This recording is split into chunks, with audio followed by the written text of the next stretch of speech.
If you're tired of tapping that tiny download arrow on every WhatsApp photo and video, this video is going to save you a lot of time. Today, I'll show you how to automatically save all WhatsApp photos and videos with just one click of setup. And the best part, it works on both iPhone and Android. Let's get straight into it. So first, open WhatsApp on your device. Android users, tap the three-dot menu at the top right.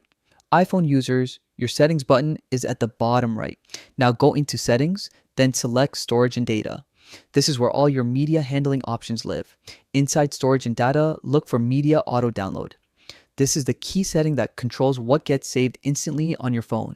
You'll see different categories like photos, videos, and documents. Tap each category and choose what you want to download automatically.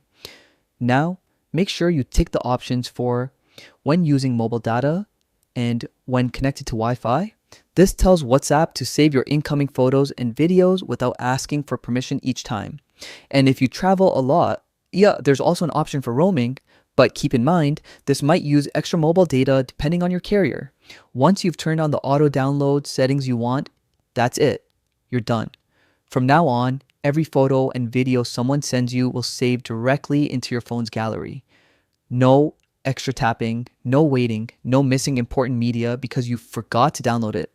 One setup and everything happens automatically in the background.